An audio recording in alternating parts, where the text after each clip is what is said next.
This is a Guide Your Light network production, creating podcasts with purpose.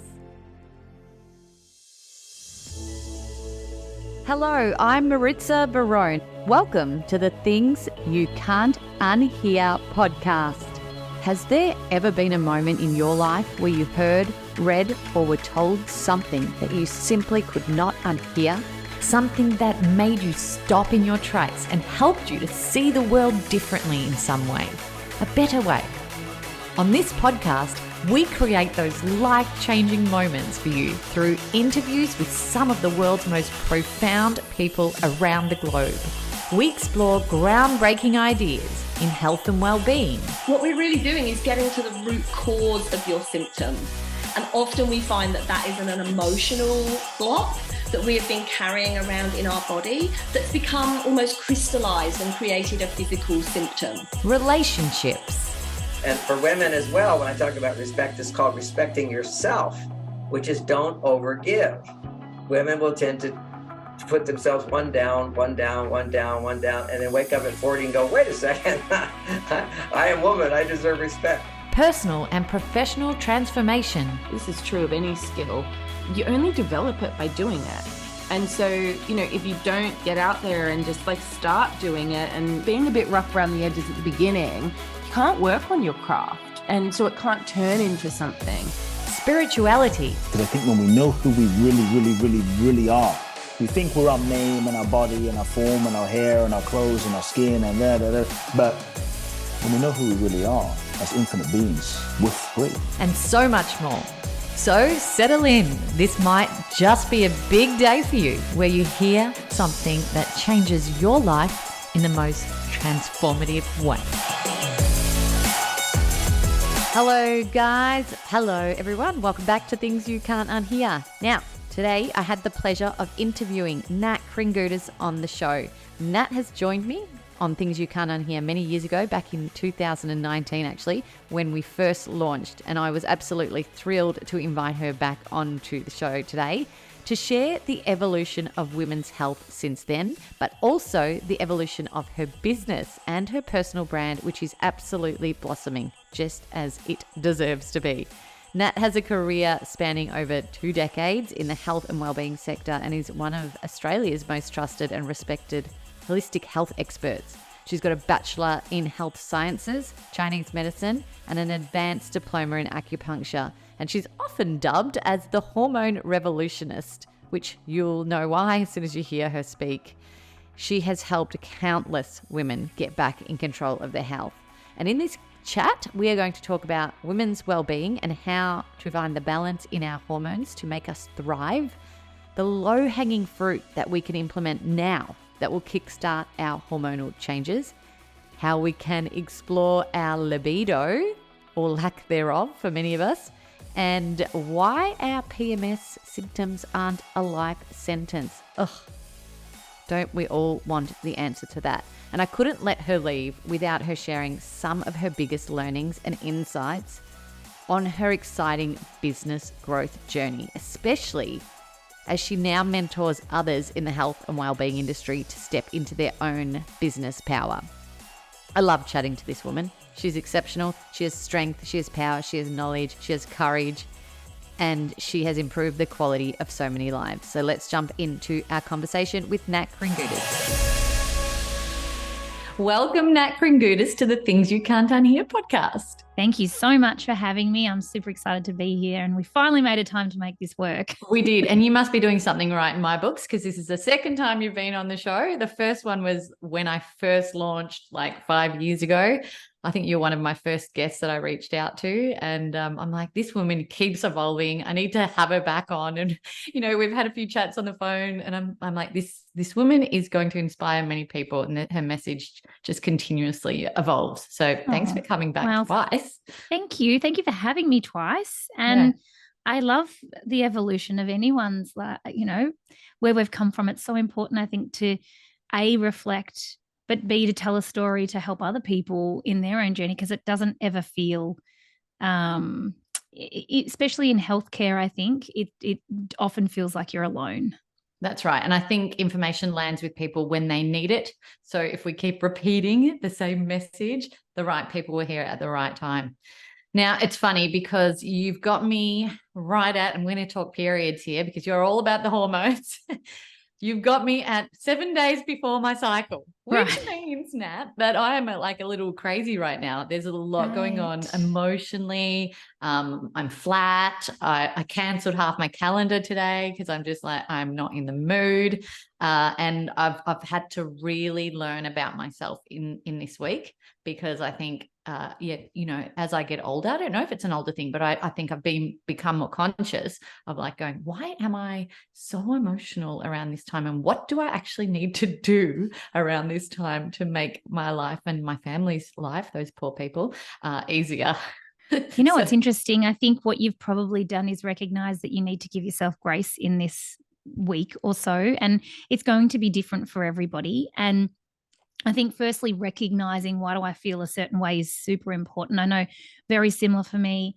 2 days before my period arrives, my creativity, I joke, it is in the toilet. Now, for somebody who relies on creativity for work, that can feel really scary until you actually have that information about yourself to know, oh, actually my period's coming. This is temporary. I just need to actually do the bare minimum right now. And I know it will return on the other side. But if you don't know that, every month you go through this cycle and you don't know that about yourself, you can end up thinking, is this just my life now? And then you spiral. You go down this spiral that doesn't feel good. So, we are definitely seeing the increase of PMS and PMDD for people who I do think it's directly proportionate to stress levels, but I also think it's in combination with the phases of our hormones and the changes, as you've just alluded to, over time. Things do change. We have different phases as a woman, puberty, fertile years, perimenopause, menopause. Can we blame it on our hormones? Yeah, we can, but that doesn't mean that that's where it stops. There's always things that we can do to support our hormones so that they can be as happy as possible under whatever the circumstances or the phases might be. But the first step, you've got that right. You've recognized, I don't feel great in the lead up, and I'm not good for anything. So a couple of things with that. I think recognizing that, yes, doing the bare minimum in those times, like you've cleared your calendar, that makes sense. You know this about yourself. So you do the bare minimum. If you had to do a major speaking arrangement today, let's say, it doesn't mean you can't do it. It just means that you have to clear everything else out the way and just focus on that one thing today. So what would that look like? You might not you might sleep in. You might not go to the gym today. You might just get up, do what you need to do bare minimum with the family, and then just all for the speaking gig. And that is all you have to worry about for the day, so that you can really bring everything that you've got to that. If you're in the middle of your cycle when our hormones peak, and especially we get that surge of testosterone and we're ovulating, and that's actually not why we ovulate, but we get a surge at the same time, that's when we are able to do all the things. We've got this extra energy. We've got this extra surge. If you're trying to compare yourself to what you could do last week, this week, you're going to feel like a failure because you can't do the same things. And so knowing this gives you the grace to be able to exist and go with the flow, so to speak, and not work against it. And actually, when you can figure that out, it's a complete game changer. You get to work smarter and not harder, knowing that there are phases and you do feel different throughout them. And that's perfectly normal. How good is it to know, though? And I've actually put it in my husband's calendar now as well, so he knows. I love that for you. That the crazy lady is coming out and everyone needs to tread carefully. Right. So the first thing, yes, is awareness. The second thing is actually it's very treatable. And so what tends to happen is that when our progesterone tapers off too quickly or there's not enough of it, this is when we feel like this. So progesterone's only created in the second part of the cycle. We only have it, very larger amounts of it after ovulation. It's created as a result of ovulation. And many things can impact it. The biggest thing that impacts it is stress. It totally pulls the handbrake on progesterone for a number of reasons. But what that means is you can feel all of the symptoms of PMS, and we're all different. So it's going to be everything from headaches to mood swings to fatigue, extra appetite or hunger, and it can vary. For a lot of women, they're experiencing this for the whole 2 weeks, which is awful, meaning that 50% of the time, well, probably not even, because a lot of women don't feel great when they're menstruating either. So they might get 1 week at best that they feel good. And that's awful. And it's all treatable. It's not druggable, but it's treatable. And I think this is where a lot of women feel let down. They go to seek treatment. Their doctor sort of says, well, we can put you on birth control and sort of flatten things out. It's not treating the problem. It might give you some relief, but it often comes with a whole other, lot of side effects, because it's not a druggable problem. And it is very much related back to the things that we do every day that really add up, but stress being a big, big factor. And I think for a lot of women in our 30s, 40s, and then into our 50s, we're doing more than ever before. We're doing a lot. So stress is the reality, whether you've got children. As we get a bit older, we're often looking after elderly parents. Like, there's a lot of things that are weighing in. It's not just you going to work or, nurturing your relationship with your partner. There are so many other aspects. So there are many things that you can do, but I would say really, without consulting with any of the listeners, but giving you safe advice, I think we need to first and foremost be really realistic and check in with how we're feeling in the moment, because you cannot do anything about your stress if you're not acknowledging it, that you feel like that in the first place. So it's as simple as me recognizing, my shoulders are up near my ears again today. Well done. Okay, nice chat, Nat. Put them down. I feel overwhelmed. It's just acknowledging it in the moment. Why are you being so erratic? Oh, you're feeling overwhelmed, Nat. Okay, let's just good check-in. Thanks. Nice chat. So how many times can you recognize that during a day that you can actually create these little moments where you're taking yourself out of fight or flight? We really also should probably be supplementing magnesium. Magnesium it's so important for, the last lot of research I looked at was 350 energy processes within your body, but I read something the other day that was 500 processes within your body, and we just don't get enough of it. And it's generally very safe and something that I think the majority of us can benefit from, especially under high stress. And then the third thing I would say is, how can we prioritize sleep? Now, you're listening to this going, well, that's not revolutionary, Nat. But guess what? No one does it. So the fact that I have to remind people to sleep is hilarious, but there's nothing you can do to out-supplement a proper night's sleep. Nothing. And then for those of us that aren't sleeping properly, well, then let's fix that. That's the problem. So it's just looking at the many areas. Now, there's much more to it than that, and it depends on the individual person when you really get into the weeds of it, treating someone individually. But if you are experiencing PMS or PMDD, there are 3 things that you can start to do that will begin to move the needle. And it's just about making little shifts to feel slightly better that can give you some momentum to actually create some change. Awesome. So they're the low-hanging fruit. They're the low-hanging fruit. Yeah. The supplements such as magnesium and stress levels, reducing your stress levels where you can. Even just being aware of the stress levels. Yep. That one of the things that I get all of my patients to do is try and go for a walk after dinner. It's inconvenient, but when you start to do it regularly, it's a real game changer. And it doesn't need to be very long. Sometimes I'll just go around the block. It'll take me 10 minutes. And especially in summertime, it's easier because the days are longer. But that's something else. Again, super easy. We just don't do it. So we have to, we're more addicted to more work or the other boxes we have to tick or the laundry or, there's always going to be more. There's always going to be more things to do. So comforting. It really is truly, because I have been one of those people who have gone to my GP and said, all right, what can we do here? What's the deal? Ovulation pain, moodiness, blah, blah. And they offered me antidepressants, which I didn't feel like I needed because it was only 1 week of the month that I was feeling down or feeling exhausted or irritable. So that wasn't an option for me, but there was really no other follow-up to that, which frustrates me so much. And obviously this is why you do what you do, because it frustrates you to the point. Well, I mean, it's really difficult. The system isn't great. It's not we do go to our GP hoping for a solution, and their toolkit only goes so far. And at the end of the day, your doctor is generally there to, yes, provide a solution, but it's usually medical based. So they need to provide a medical solution. And when something isn't druggable, like I said, then what are they supposed to do? So, and maybe we're also going to our GP for something that we maybe need to be seeing a gynecologist for. Maybe we need to get our hormones tested. That's probably not most GPs' forte.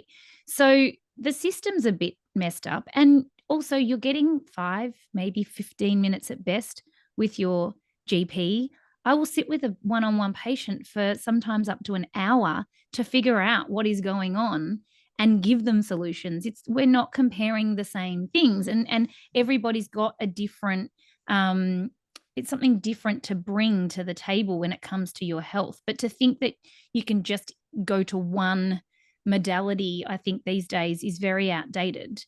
Yet the systems don't intertwine still. In Australia, at least. I get to spend a lot of time in other parts of the world, and I watch their systems, and there's a lot more integration, and I can't wait for that to come to Australia, but we are still very behind when it comes to healthcare. I love that it's happening more in other countries, because it would be a beautiful thing to have your GP say, you know what, why don't you go and see someone like Nat, and continue the conversation there and pass that on. And I think it's happening more and more. Like, it definitely is improving, but we still have, I don't know why, we do very much still have this idea that they shouldn't mix, or that you shouldn't do things like that, or because it's unknown, or because it's not medically proven, even though we've been using, my background's Chinese medicine, we've been using a lot of what we do for thousands of years. We know that it works, but there's sometimes not money in the research of an acupuncture point. No one's going to go and spend thousands of dollars to research an acupuncture point because there's no money in that. So, it is difficult. And I do think if we can sort of just take a step back, at the end of the day, if you're not getting answers to whoever your healthcare provider is, that doesn't mean that there's not an answer or solution. It just means that that's maybe not the right person at that point in time. And also the other thing that women have really disconnected from is their gut, their intuition, their what is right for me. They know they don't feel good. They go to their healthcare provider. They're told there's nothing wrong with them, and they know that they don't feel right, and they accept that that's just part of aging, and it's not. So just at the end of the day, when we can tune in to our bodies and let our bodies guide us, it's never wrong. So no one can tell you that. We have to kind of figure that out ourselves. Taking a quick minute to interrupt this conversation to let you know about something exciting I am growing.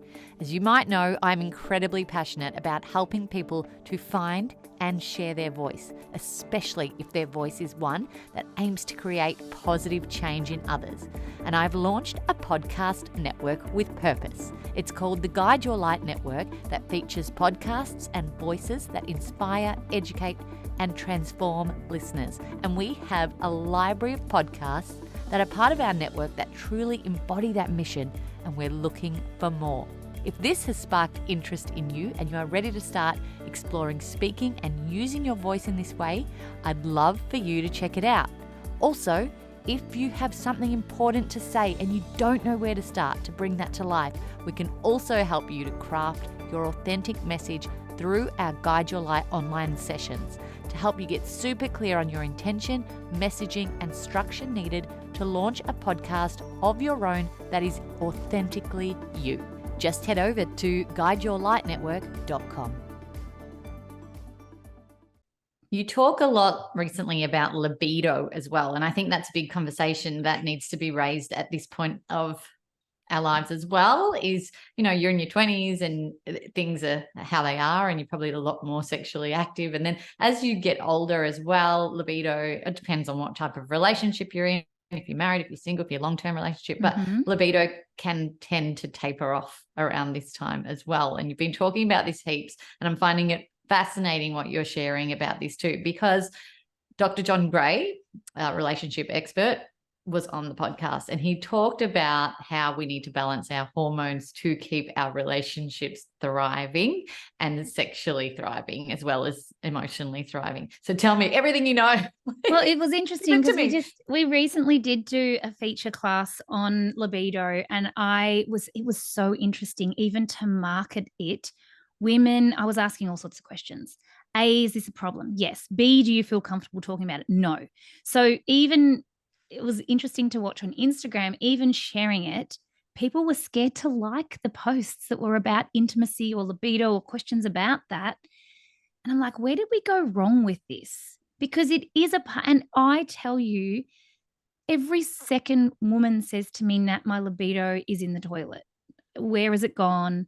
Is just my life now? Is it my thyroid? Like many reasons our libido can be missing or be taken offline.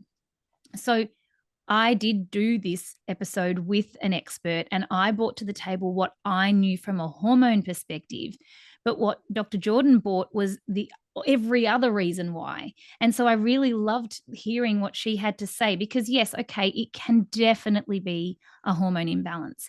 It can definitely be thyroid related. It can definitely be stress related. But outside of that, what else could it be? And can I tell you one of the things, and this is her my biggest takeaway, and this is not my words, but she mentioned how we've always scheduled in time to be intimate, yet as we get older, we don't see it as being scheduled. And so therefore we feel like we're not having spontaneous moments anymore, and we're not in our 20s, and it's not like, that fire's not there. But she's like, when you're in your 20s, you would have actually planned a date. You would have picked an outfit. You would have maybe, taken an extra step in doing something to feel good. You would have had this anticipation building whilst you're out for dinner, and then all of a sudden you think you're having an intimate, spontaneous moment when actually that was really planned. That was actually really planned out. And so I was like, it's so true. So she's one of the biggest takeaways I got from that was her saying, you still need to plan for it. You still need to schedule it in. It might look a little bit different, but plan for it. One of the things I always say to patients also is we get very confused between actually not having libido or actually being fine once you're in a situation where you are being intimate. They're two different things. If I say to patients, okay, when you are intimate, is it fine? Can you, can you have a nice time? Is it good? And they're like, yeah, once I'm doing it, it's fine. So that doesn't mean that you don't have a libido. It just means that you're not thinking about it like maybe you once were, which is completely normal. But one of the biggest things that takes our libido offline is stress, because at the end of the day, your body's going, this is the last thing I really want you to be thinking about right now under high stress. The priority or the ranking of that is just way down. And you could probably, especially women, you could probably go months and be fine. Like, whatever, okay. But when you actually are intimate, you have a good time. So that's not the same as not having a libido or it being painful or uncomfortable, which is another thing a lot of women experience as they get older. As our testosterone declines, a lot of women do experience low testosterone and they're experiencing vaginal dryness. Having sex or being intimate when you have dryness is awful. It's never going to feel nice. So what potentially is there an imbalance that we need to look at? And the way that we look at that is through signs, symptoms, and sometimes some testing to see, as opposed to, is there anything else that's playing in? Is it my relationship? Is it my circumstances? There's many, many factors when it comes to libido. But I think at the end of the day, women are really hard on themselves when it comes to this aspect. And just because you're not tapping your partner on the shoulder every 5 minutes to be intimate doesn't actually mean you don't want to be intimate. It's just that you're probably not prioritizing it. And if Matthew McConaughey walked in the door, would things be different? Well, I don't know, maybe. I love it. I love that you're, putting out hope for these discussions and opening up these discussions, because you're right, people too tend to back away. It's a bit private. They don't want other people to know about their sex lives or the issues that they're having, and then the conversation door gets closed, and then it's just becomes this buildup of angst in a relationship or personally that they're not even sharing with their partner potentially. I know, again, Dr. John Gray shared a foreplay how-to guide at the end of the podcast episode that I shared. You can tune in later. And so many people were like, oh, did you feel awkward in it when he was talking like that? And I was like, oh, no, I found it quite fascinating. Yeah. I mean, the other funny part about promoting the masterclass was my daughter's 15 now. She's watching whatever's on my Instagram. She sees. And I think it's great because I also pull my head in a little bit. It's at the end of the day, I still want to be me, but I need to do it in a way that my audience is actually getting younger and younger as a result of just the nature of speaking about women's health. And so keeping it, I would have actually done some really crazy things if she wasn't watching. I actually created. What's her name? Olivia. Hi, Olivia. Hi, Olivia. Yeah, if you're watching, Mum's Crazy. I was like, oh, I had this whole reel done, and then I'm like, you know what? Maybe not. Not yet. Not yet. But anyway, I do think that it is important that we have the conversations. I think that it's important that we be honest about how we're feeling. It's one of those areas that we still seem to pretend in. And I mean, a lot of the other areas that we've swept under the carpet, we now have started, or not even starting to talk about. We've been talking about it for a long time now. So I think it's just the next step in the puzzle for women being able to actually be comfortable in their bodies by having the conversations that are hard. Yeah, I love that. What about, things that we can ingest, the foods and diet and things like that? Because I want to talk about what you've just brought to market as well, because there's a lot of different ways that we can help ourselves. So tell us a little bit about, things that we can be supplementing with. You already talked about magnesium, but tell us some other things that work really well. You know what I really think is super important when we look at this, because there's not a day that doesn't go by that someone says, what can I take? What supplement can I take for period pain? What supplement can I take for PMS?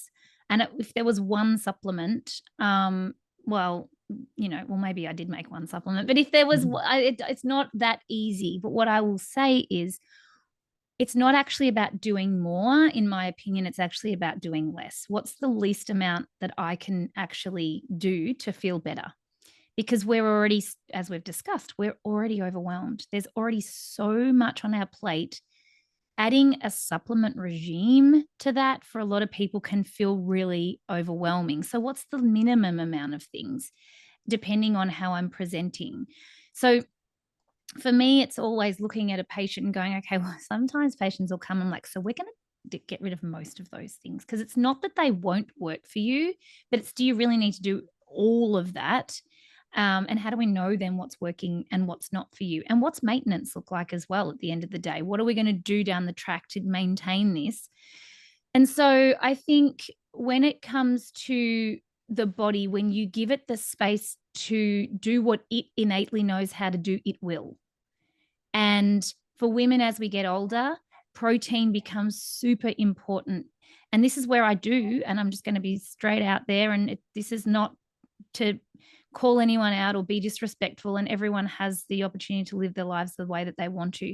But I have great challenges in balancing vegan and vegetarians' hormones as they get older, because there are there's amino acids in meat that aren't found anywhere else that really move the needle for women. So it's not to say that you can't do that, but you really have to be very, very, very dialed in with your diet if you are vegan or vegetarian. And I really do find it difficult, and it takes a lot longer. So protein is super important for women. The other thing that I have found to really move the needle for patients is fiber first. So having fiber at the beginning of a meal, I say to set the stage for digestion.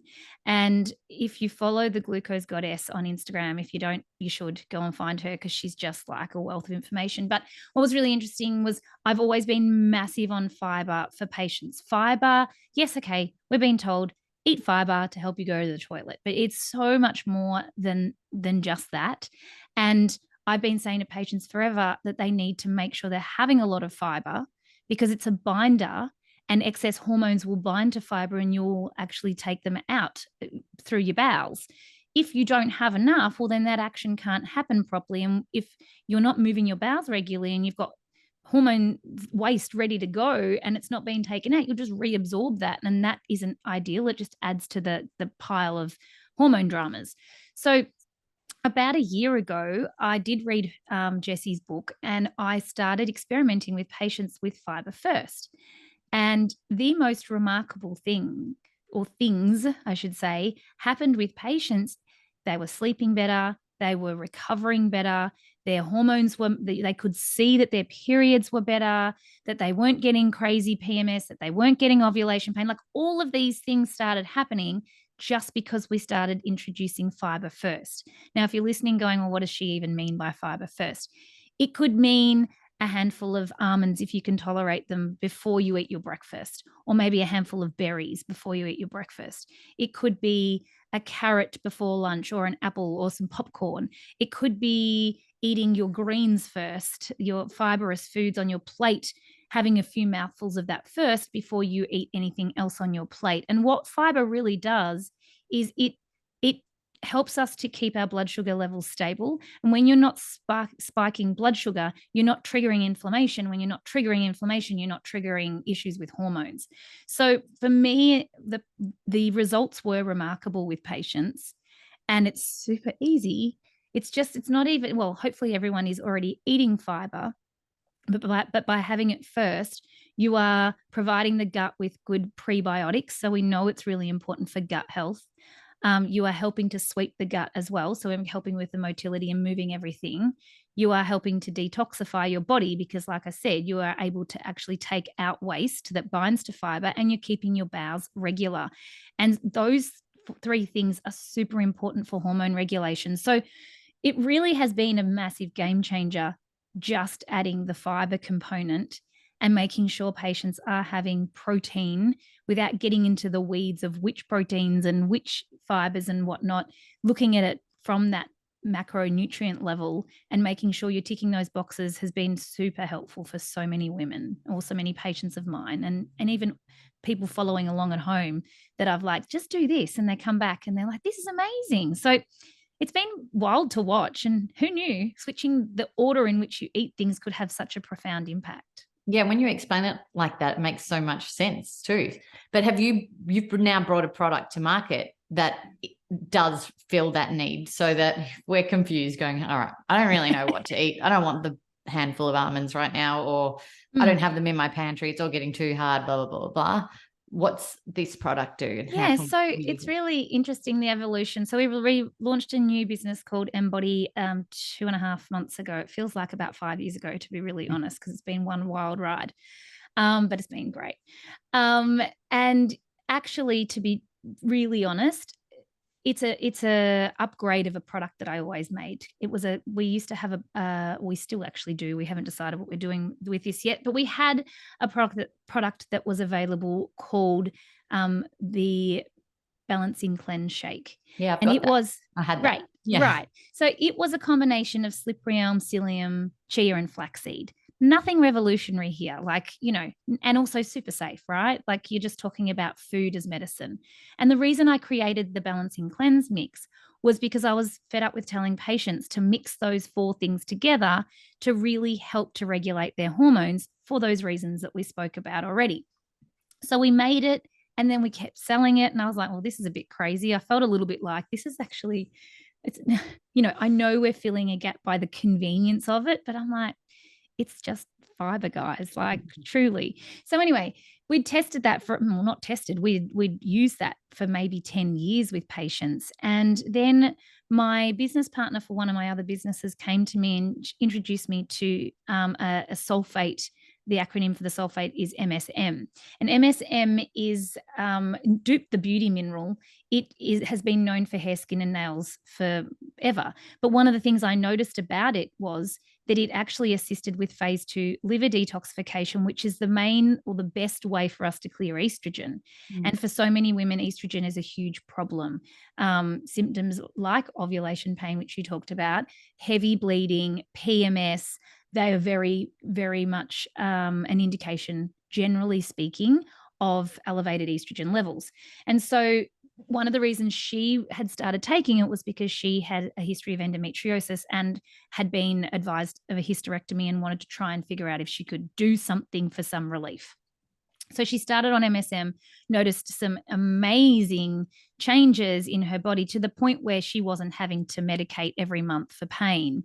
And so then she introduced me to it. Now, I hadn't heard of it, and there's not a lot of talk of it in Australia. Well, there hasn't been up until recently. So I looked into it and I was like, I'd really love to put this into the balancing cleanse mix because there are so many things it does. And one of the other main things it does is it actually treats inflammation, which who doesn't need that? So we messed around with the formula a little bit. I added MSM. I added some organic, partially hydrolyzed guar gum for gut support and gut health. And we blended it all together and we changed the formulation a little bit just in terms of the how granular it was as well. And we made a mix called The Absolute. And we have been, this is funny, absolutely blown away by we've had hundreds of people now.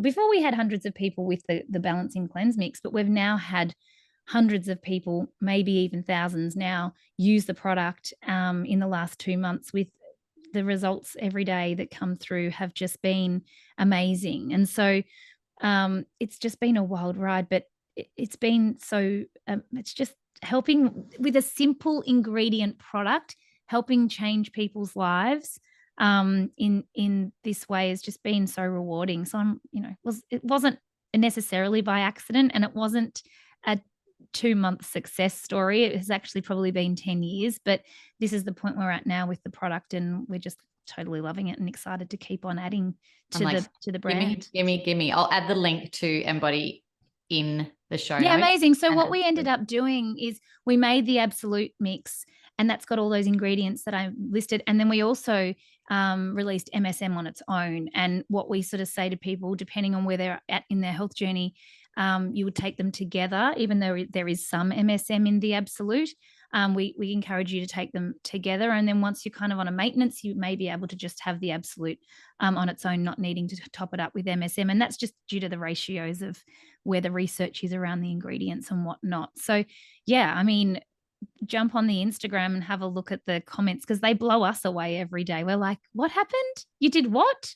People saying things like, my husband said I haven't been moody this month. And it's like, oh, great. Things that matter, but don't matter at the end of at the same time. Do you know what I mean? It matters to us, and it matters to us as mothers and partners.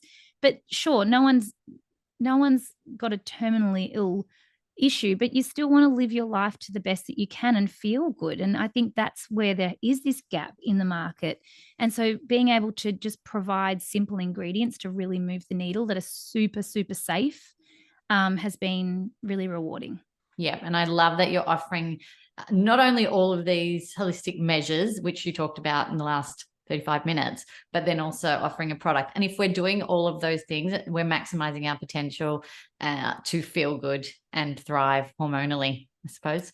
Now, what people might not know about you is that you're a kick-ass businesswoman. You are mind-blowing, and, it's really fascinating to watch you, like I said at the start of this conversation, to see how your business and your profile has evolved. You host numerous podcasts. You've got 2 best-selling books. You've got Embody now, which is obviously blowing up as well. You've got Pagoda Tree. You've got, shall I go on? I should go on. So it's embarrassing now. Tell me, you do now help people in the wellness industry with following their business journey and elevating their business journey, don't you? Yeah, mentoring, and I love it. And it is something that do I advertise it? I do from time to time. It's kind of like one of those on the side scenarios. Unless you're in America, I do mentor for a large business, health business entrepreneur group over there, Mindshare Collaborative. And I just get great joy in helping people not make the stupid mistakes that I made. We're all going to make mistakes, and that's fine. But if I can help someone not make the expensive, time-consuming mistakes, then that just makes me I don't know, I just don't want that for people. And especially health industry, all industries are different, but I think the health industry is very different from any other industry, because really earning trust as a practitioner is one of the hardest things that you'll ever have to do. And then on top of that, you have to figure out how to market yourself. So it's not like you can, and the only way you can do that is by building the trust, is by people talking about you in a positive way, that word of mouth.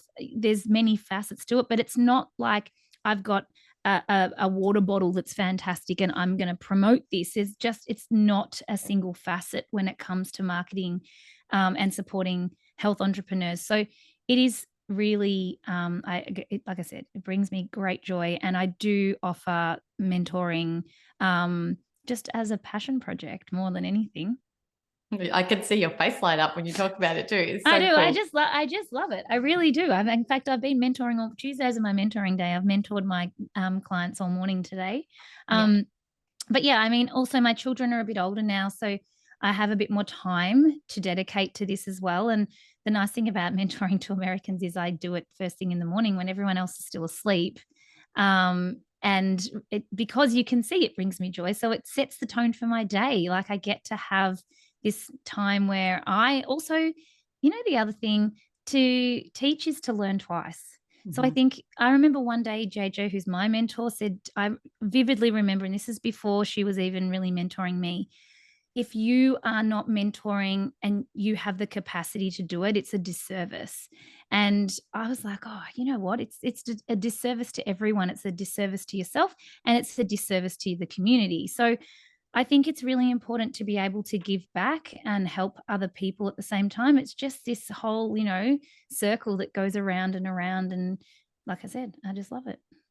I'm sure you've probably, and you've alluded to this, made mistakes in your own business journey that you teach others now not to make. But if someone's listening now and they're a practitioner and say they're a chiropractor, for example, and they're just in clinic all day treating clients, and I've spoken to so many chiropractors in these shoes, wanting to take their next step, wanting to do something more, because as a chiropractor, you have so much knowledge to share and so much to give. And when you're treating one-on-one, you don't have that capacity to share on a wider scale. So what are some initial first steps that people can take in that situation to step away from? Yeah. I mean, I do think it's when we're talking business, it's very important to have multiple streams of income. If the last 4 years hasn't taught us that, I don't know what it taught us. And it was interesting to watch. And I had actually had my own mentoring group in Australia prior to actually committing more to my work in America, where I'd taken and had about 40 women in my group in that group at the time. And then that was actually through COVID as well. And especially in Melbourne, we really had to figure out ways around everything, through not being able to practice for some people and navigating that. And it was very interesting because I had been mentoring these women, and I constantly made them all go and make a second income stream, basically, because you just never know what's going to happen. And then that happened. And for the ones that hadn't, I was like, so now do you see why I've been talking about this and so on your back to create another income stream? A, because it makes sense, but B, when something happens over here, you can then move over here and still be able to put food on the table. And I think that's the biggest challenge when you have, and it is a challenge as a practitioner because you're trained to do that. But what happens if you can't do that? What happens if you woke up today and you couldn't get out of bed? I love to talk about pajama money. How can you make money whilst you're sleeping? So for anyone who's sitting here listening as a practitioner and thinking, well, what could that even be? I think there's two places that you can start with that. One, where do you have the most amount of fun with your patients? What do you find fun? Because generally what you find fun, you're good at, and it's actually really easy. So it makes sense as where you would actually start to be curious as to what another income stream could be. The other idea I have when you're starting out is, what do you say to your patients on repeat that you could potentially package as a product to then either save you from having to do that, or B, provide a service to people who aren't consulting with you one-on-one in clinic, but there is a need for that out there. So that gives you 2 ideas of things that are actually really simple to create. And it might be your 5 steps to whatever as an online program, let's say, that you could also give to patients so you can save your breath, and you could probably see more patients if you can get them to commit to watching whatever that product is. Now, do we want to necessarily see more patients? Maybe not. Like for me, it's can I see less patients but help more people? But it just depends on what sort of practitioner you are as well at the end of the day. So there's many things you can do. It might not necessarily be a online course or program. It might be a product.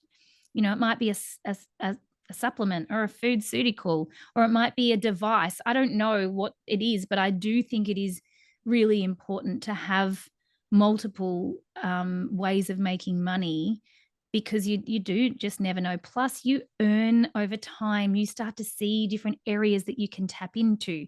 We took on Daisy Australia, which is a fertility tracking device. I own Daisy, well, I co-own Daisy Australia. Again, I wasn't looking for it, but when the opportunity arose that I could actually be their wholesaler, I was like, well, that makes sense. Let's figure out how to set that up. And so we went down that path, and there's just multiple facets, and I get to also tap into various parts of me to help to continue to grow as well. So there's many reasons why we want to do that. But I think at the end of the day, it helps you to work smarter and not harder. And people might look at you now and say, oh, wow, there's all these things and I can't ever get to that. But for you, it wasn't all happening at once, was it? It was an evolution over time. It was a total evolution. Step by step. I don't know. One thing that I've learned about myself, and with risk of sounding full of myself, which is not, it's just something in reflection, because it's not always easy, is that I tend to be able to see ahead of the game what's happening. I tend to ride the front of that wave. Now, that sounds really exciting. Can I tell you, it took me a really long time to figure that out, because I always felt like I was the lone person out doing something really random that everyone was criticizing all the time. And why is she doing that? Why is she being disruptive? Can't she just stay in her box? Why do you have to be? There was the one thing that I got told as a child. Why can't you just do what everyone else does? It's like, I don't know why. I can't though. It's just not who I am. So, that for a really long time felt really lonely. I know that there were a lot of people that were watching, not knowingly, not watching with love, watching with frustration or anger, or I don't know what else, that it was disruptive. But it's something that in reflection, I can see that we've always kind of ridden at the front of the wave, and some things have worked and some things haven't. One of the things that really moved the needle without us knowing was way back in the day, we created an online YouTube series called Health Talks. And this was with Mel Ambrosini, Jess Ainscough, who went to pass away, which was just devastating for all of us, and Sam Gowing as our first season. And we just sat on the couch, we got film crew in, and we filmed stuff and we put it on YouTube. And we didn't know, we thought it sucked. We were like, so we gave it 3 series. It got expensive. It was costing us a lot of money to do, even though everyone loved it. There was no remuneration. We didn't have any other offering. So we were just putting it out there. Maybe we did get some sponsorship. I think maybe we did get some sponsorship. But anyway, it was tiring and it was a lot of effort. In hindsight, it moved the needle for all of our businesses, like really moved the needle. It is a regret. I wish we kept going, because I can't imagine what that would be today. And you can still go back and watch those. They're horrible, horribly embarrassing, but they really positioned us, and we had no idea that that's what they were doing at the time. So it wasn't that it was wrong. The timing, maybe we were ahead of ourselves. We were well ahead of ourselves. And it did down the line still convert into being something that propelled each of us individually in our careers. But it's definitely been an evolution. I started with a clinic, and then I started getting vocal and talking about just ramblings. I had a blog that was unheard of for healthcare professionals to have blogs. We didn't do that. And my husband used to love it, because he was like, she's in there writing her blog. she's so happy, and rather than out here annoying me, like she's like, because I just like to talk. So it was just this evolution, which then led to a book deal, and then a book deal led to, so it's just been this evolution over time. But I get that we can look at somebody and think, well, I'm never going to have that, or how do you even get all of that? And it's the classic 20-year overnight success. It's like, Yep, it's been 20 exactly. years of this. And it hasn't been easy. We've gone through a lot of really hard things. But I also would say, after doing a lot of very hard things, it makes it less scary to wake up in the morning. I will now wake up and go, there's pretty much, you can throw anything at humans and we get through it. We actually, so I kind of have this comfort now that as hard as it's ever going to be, I can do it. Yeah. And that just has come with time. Yeah, I say we bring back Health Talks TV. It is not too late. I'll host it. You can be on a panel, and this is exciting. Imagine that. Imagine it. Now, you did talk about putting yourself out there, and I know a lot of people, and it doesn't even have to be in the healthcare industry. It can be business owners, full stop. They struggle putting themselves out there. They struggle being in the face of the brand. What advice do you have around that? And how important do you think it is to have that ongoing success? I do think it's important for you to show up and represent your brand, regardless of what the brand is. And I think that's where a lot of people get scared, and where a lot of people are finding that the needle's just not moving in their business. If I'm, again, selling you this water bottle, yeah, sure, it might be fabulous and people love it. But if I get on there and I talk to you about the evolution of the water bottle and why I made it and who I am, and let my personality shine, then you're going to have a much better opportunity of selling that, because people connect to people, not to a water bottle. So with my mentees, it has to be an evolution, though. It doesn't, and you don't have to share everything either. You just get to choose what you share, to be honest, what makes sense to share. I'm not going to share when I have had, a big fight with my husband, let's say. Well, that doesn't happen that often these days, but I might share my kids being silly, or me mucking around with my daughter with a makeup tutorial, or whatever that might be. But it's been an evolution. So if you're just starting out and you're really feeling vulnerable around showing up, perhaps it might start with sharing just maybe your favorite quote, maybe the place you love to eat, things about you that may not actually show you, but allow you to get more comfortable with showing up and being seen. But I do think it is really important. I think it's what sets apart successful people, the ones that are prepared to get outside their comfort zone, show up, be seen, and tell a story, because that's being human, and people want to connect to humans. So I hope I've answered your question there, but yeah, I do think that that's important. I agree. And there are different ways, like you said, that it can be done in. And that's why I love podcasting, because a lot of people come to me and say, I'm not ready to actually be seen yet. And you're amazing on camera. You're amazing behind a mic. But a lot of people love the idea that they can just hide behind a microphone and it doesn't need to be visual. And I think, like you said, there's so many options out there now, but it does make that world of difference when you put yourself out there. And I suppose it's, it's a bit of a risk, because it can feel daunting. I remember when I recorded my first video on Instagram, I felt like such a douche talking to my phone. And then I was like, 12 takes trying to get it right. But I mean, pre-Instagram, we used to be on television. That's what used to happen. If you could get yourself a gig on TV, you were happy. that was like, I remember my first TV gigs and preparing for them. I used to set my computer up. I used to put on the photo booth, press record, and I would sit there and I would talk to it, and then I would watch it back. And I would the first time around the block of that, awful. Like, it's actually embarrassing. I don't know why we're embarrassed of ourselves, but it's embarrassing. And that's how I used to prepare for being on television. I used to talk to my computer and then watch it back and watch what I liked and what I didn't like, and where I could improve, and what worked and what didn't. And it's just practice. It really is just practice until you get to a point where it's just second nature. So there's lots of ways, but I think Instagram stories, to your point, is such a great way to practice because they don't stay there. They're gone in 24 hours. You can delete it if you really hate it, but chances are what you think is terrible, other people will probably really love.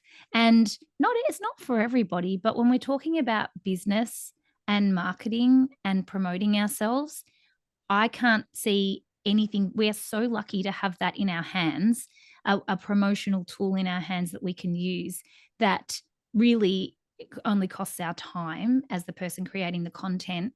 To, if I would have loved that 20 years ago. I joke about my scenario 20 years ago, though. And I do think this is actually detriment to our success in clinic.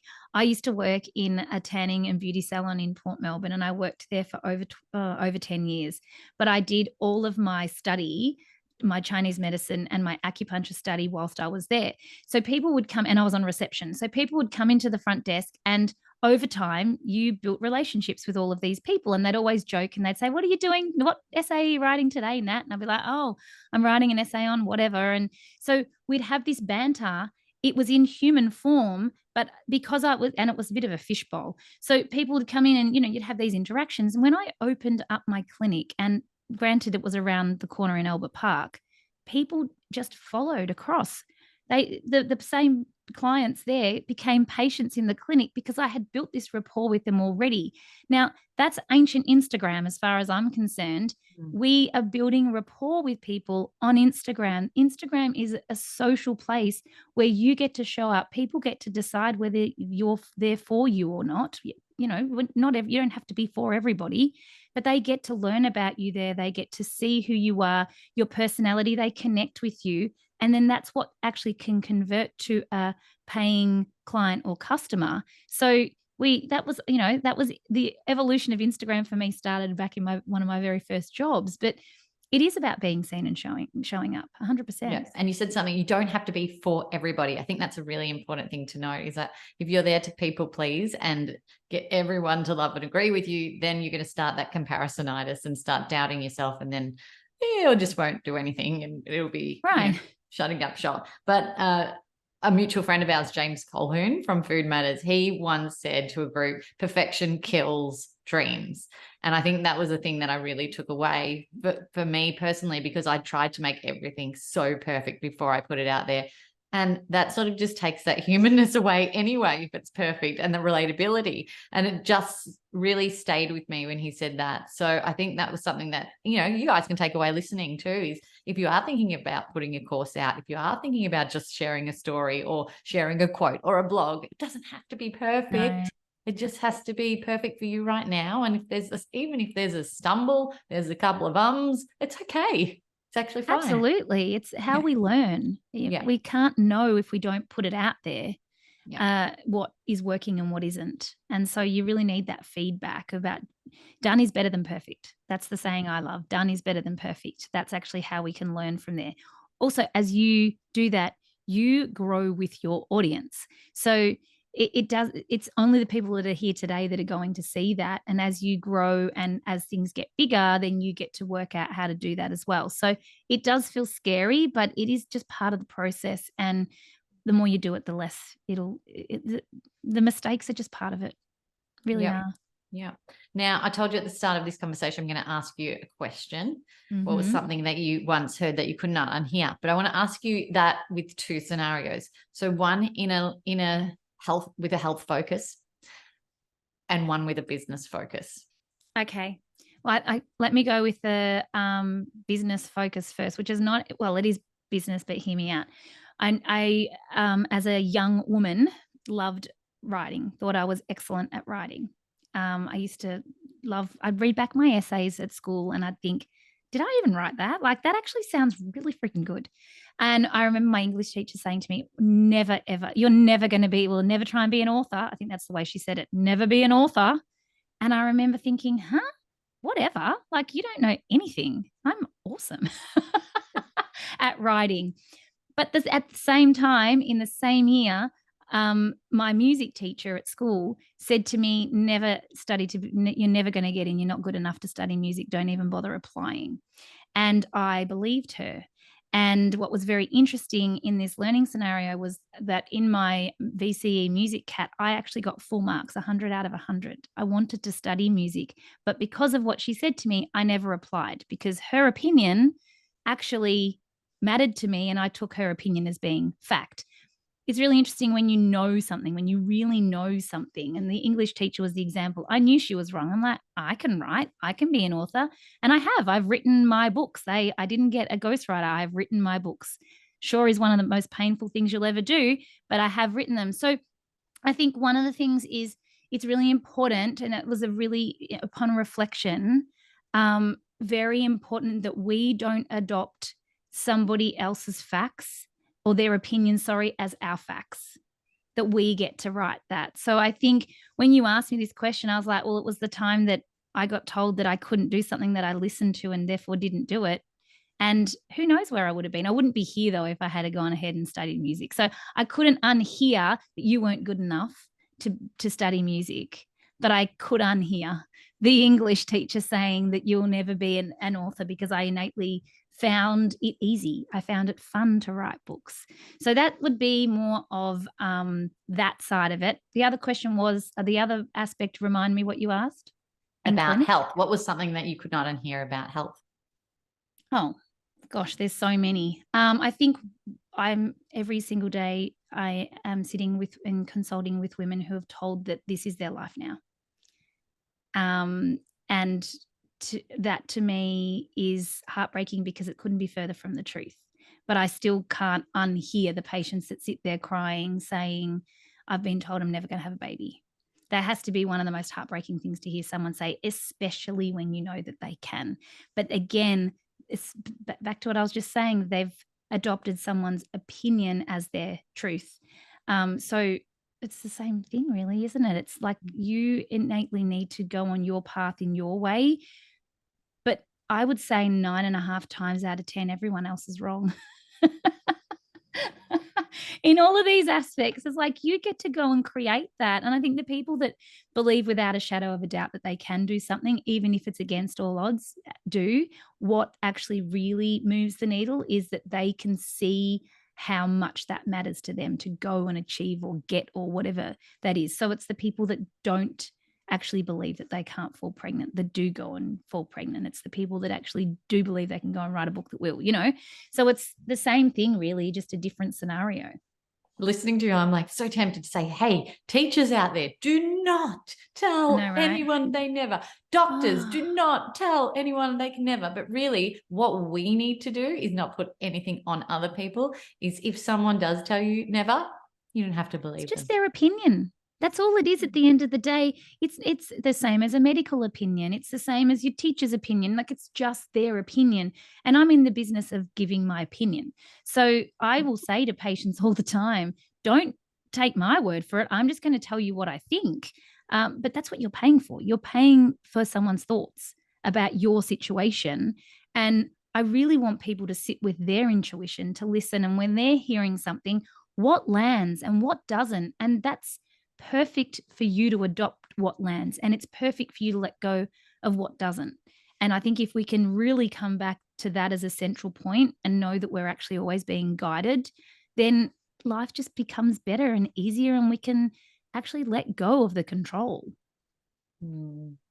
Love chatting to you, Nat. I think you're a fascinating human being. There's so much more to you, and there's so much depth to what you do. And I can't wait to continue conversations with you over the years and see where your growth ends up. Definitely going to get my hands on Embody. And I love that name, by the way. I don't know who came up with it, but it's bloody awesome.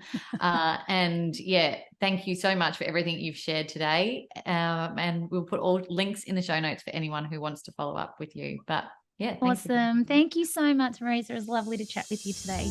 Thanks for listening to the show. What did you think? And what did you feel? Let us know by leaving me a message on the Things You Can't Unhear Instagram community page. And if you can, give us some ratings love on your favorite listening platform.